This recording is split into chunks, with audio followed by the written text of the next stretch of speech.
Guys, good evening. I hope I'm audible, I'm clear, and I'm loud. Okay, today, welcome to this Y Conundrum, and today the topic is going to be why cats should not be treated with paracetamol. Okay, you might be having a doubt whether it's going to be a veterinary session. It's not. It's going to be a medicine session, and of course, we know pharmacology. We have lots of things to be dealt, even if it is veterinary medicine or even if it is any other things. Out of this statement, you have two questions to be answered. The first one is two words which usually people can't be able to understand. The first one is cats, and of course, the other one is paracetamol. Of course, we know cats. I don't want to brag a lot about it. We want to paracetamol. Paracetamol is like a famous drug. If you land up in fever, or if any of your relatives land up in fever, and of course, even before becoming a doctor, the only tablet which everyone knows is paracetamol. Some of the guys, even after becoming a doctor, knows only paracetamol, but I'm not talking about those. So let's talk about only those paracetamol which has been used for fever. Of course, we know for any patients we used to administer paracetamol, but if the patient is a cat, we should not be giving paracetamol because it's going to be highly toxic in nature. Okay, the question is, why is it toxic for a cat and why is it not that much toxic for a human being? Okay, here we're going to be digging deeper about your paracetamol's metabolism. See, paracetamol, as we know, is an NSAID.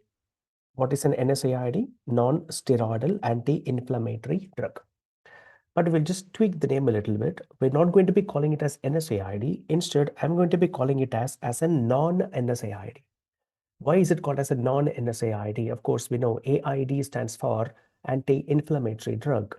Paracetamol has got a very poor anti-inflammatory responses. So we cannot name it as an anti-inflammatory drug. That's the reason it is a famous concept that paracetamol has been classified under NSAID, but it belongs to a class called as a non-NSAID agent. Okay, forget about this. So consider you land up in fever. Okay, God forbid you land up in fever. Okay, I land up in fever. Like frequently I land up in fever. Now this paracetamol, what happens is majority of this paracetamol is getting metabolized to inactive segments. Majority of this paracetamol is broken down to inactive segments by a particular mechanism named as glucuronyl transferase or simply glucuronidation. This glucuronidation happens with the help of an enzyme named as S-glucuronyl transferase. S-glucuronyl transferase, simple one. The enzyme's name is S-glucuronyl transferase and the reaction's name is going to be glucuronidation. Okay, this is the major concept of how paracetamol is getting broken down to the inactive components. But always, as we know, there is always an if and there's always a but. One minor mechanism is there. One minor mechanism is there that happens because of a cytochrome P enzyme, which is CYP2E1 enzyme. The CYP2 enzyme, E1 enzyme, is responsible for conversion of this paracetamol to a highly reactive metabolite. See, please note down, this is a highly reactive metabolite. It is a minor metabolite, but it is highly reactive. And that metabolite is NAPBQI. NAPBQI. The full form is N-acetyl-para-benzoquinone-imine. Don't worry about the full forms. Just call it as NAPKI, whatever be that. Okay, just call it as NAPKI, N-acetyl-para-benzoquinone-imine, which is a minor metabolite, but unfortunately, it's a highly reactive metabolite. What's the final process? Then this NAPBQI will be bonded up with glutathione. This NAPBQI will be bonded with glutathione and gets converted to an inactive component. Is that clear? So this is the usual process of how paracetamol is getting broken down. Step 1, paracetamol is getting converted to the inactive components. A major metabolite, major component of paracetamol is broken down to the inactive bonds by glucuronidation. A minor component is getting broken down by CYP2E1 enzyme, because of which there will be a highly reactive minor metabolite, which is NAPBQI, which in turn will be bonded with glutathione, thereby leading on to excretion of this NAPBQI. This is normally happening. Even if you have taken paracetamol today, this is currently happening within your body. Right, so this concept will start exactly like around 20 to half an hour, 20 minutes to half an hour after you have started taking paracetamol. Because once the paracetamol gains entry into your blood, that's the point when the metabolism is getting started. Happy. Now the point is, cats does not have glucuronidation. Very much simple. Cats does not have glucuronidation. In cats, there will be no glucuronyl transferase enzyme. So just guess, guys, what would be the major metabolite in terms of cats? Exactly. The major metabolite in cats is NAPBQI, which means NAPBQI has to be bonded with glutathione, and all the NAPBQI has to be converted to the inactive components, which is an issue there. It's because even if it is cats or even if it is human beings, we don't have that much amount of stores of glutathione. There is more chance that glutathione might be quickly depleted. There is more chance that there might be a quicker depletion of glutathione. For example, you give 10 molecules of paracetamol, 10 molecules is getting broken down to one more 10 molecules of NAPBQI, but glutathione is not accumulated more. You only have 5 molecules of glutathione. So what happens to the remaining 5 NAPBQI? Well, that's where the question comes. The remaining NAPBQI molecules will have a high affinity, will be having a high affinity with the liver cells, hepatocytes, which itself might lead on to fulminant hepatic failure. So patients or simply here the patient is cat. So when a cat has been administered paracetamol, NAPBQI behaves as a major metabolite. Of course, glutathione will not be enough to take care of this NAPBQI excretion because we know CYP2E1 belongs to phase 1 metabolism reaction, whereas glutathione lands up in phase 2 metabolism reaction. This glutathione quickly getting depleted, so NAPBQI tend to accumulate. More NAPBQI gets go and affect your liver cells, leading on to a fulminant hepatic failure. Well, this is the complex which is seen with cats. That's the reason why cats are not treated with paracetamol.